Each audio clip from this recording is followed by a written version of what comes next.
Ben Levent Ödemiş, Selçuk Üniversitesi Hukuk Fakültesi son sınıf öğrencisiydim. Bugün elhamdülillah mezun olduk. 4 yıllık bir yolculuğun sonuna geldik. Bahsettiğim gibi üniversite 4 yıllık bir üniversite, 4 yıllık bir bölüm. Tabii meşakkatli bir yolculuktu bizim için. Kimi zaman üzüldük, kimi zaman sevindik. Sınav dönemlerimiz zorlu geçiyor. Hukuk Fakültesi malumdur. Dersleri zor olan bir bölüm, kitapları kalın olan bir bölüm. Okuması, kafa yorması, anlaması, yorumlaması zor bir bölüm. Tabii bugün biz bunu bitirdiğimiz için elhamdülillah mutluyuz bu noktada. Bir noktaya vardığımızın bir göstergesidir bu. Bugün mezuniyet töreni belki ama bizim için biliyoruz ki yeni başlangıçların bir öncüsüdür bu. İnşallah Rabbim bu dakikadan sonra adaletin hak yolda tecelli etmesi için bizleri de sebep kılar. İnşallah adaletin bir nebze bile olsa yerini bulmasında bir imzamız olur. Adalet kavramı herkesin belki kendi içinde farklı yorumlayacağı bir şey. Belki lügatta bunun bir karşılığı da var. Fakat adalet kavramı haklıya hakkını teslim etmektir aslında. Her zaman her ortamda eşitliği sağlamak adalet değildir. Çok güzel bir örnek var bu konu hakkında. Mesela 2 tane kardeş var. Kardeşlerden birisi sakat, yürüyemiyor. Diğer kardeşinde herhangi bir sıkıntısı, sağlık problemi yok. Günde bunlar sıra sıra ekmek almaya gidecekler. Eşitlikten bahsedecek olursak eğer, bunların sırayla ekmek almaya gitmesi, markete gitmesi adalettir. Fakat birinin sakat olduğu durumunu da göz önüne alırsak o adalet değildir. Ne yapılacak? Devamlı birisi gidecek. Yani aslında adalet her şartta eşitliği sağlamak değil de olması gereken durumda eşitliği sağlamaktır. Şartların eşit olduğu yerlerde eşitliği sağlamaktır.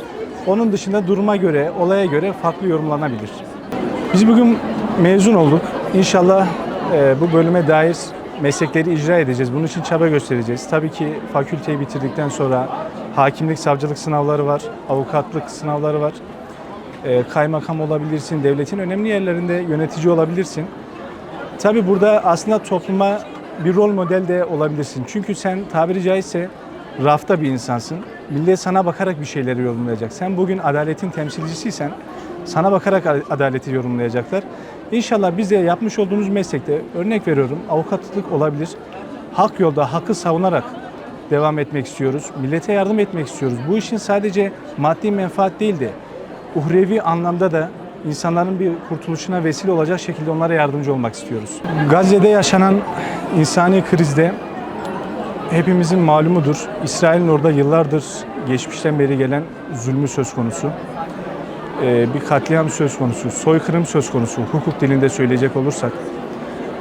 Tabii bu durumda uluslararası hukukun devreye girmesi gerekiyor. Nedir? Avrupa Birliği hukukudur, uluslararası sözleşmelerdir gibi bu tür sözleşmelerin aslında biz çok da uygulanmadığını görüyoruz. Madem uygulanmıyor, neden var o zaman? Bunun amacı nedir? Avrupa Birliği mahkemeleri, Anayasa Mahkemesi mesela bu konuda hiçbir takipçi olmuyor. Oradaki soykırımı nasıl görmezden gelebiliyoruz? Hukuk gerçekten okuması zevkli, öğrenilmesi zevkli bölüm. Kazanılması okunmasından daha kolay derler hukuk fakültesi için. Ben buna sonuna kadar katılıyorum. Gerçekten hukuk fakültesini okumak kazanmadan daha zor. İnşallah bu konuda bir vizyonu olan, merhameti olan, insanlık duygusu gelişmiş olan, Müslümanca yaşamayı bilen insanların bu bölümü okumasını ben kesinlikle tavsiye ederim ve isterim. Neden? Bugün hukuk fakültesinin içinde de görüyoruz. Mezun olanlarda da gerçekten insanlıktan nasibini almamış kişilerin bu mesleği icra etmeye aday olduğunu görmek bile bizi derinden üzüyor aslında. Vizyonlu, ileri görüşlü, merhamet duygusu oturmuş, olgun ve karakteri oturmuş kişilerin bu bölümleri okumasını kesinlikle tavsiye ediyorum. Asla şuna kafa takmayın. Hukuk fakültesini okumak çok zor. Evet doğrudur, zordur. Fakat her yerde her zorluk var zaten. Siz bunu göze alacaksınız ki bir yerlere gelebilirsiniz. Üniversite sınavına çalışan veya girmiş kardeşlerime de inşallah diyorum Allah gönüllerindekini nasip etsin onlara. Niyetleri hukuk fakültesini okumaksa inşallah Rabbim onlara nasip etsin.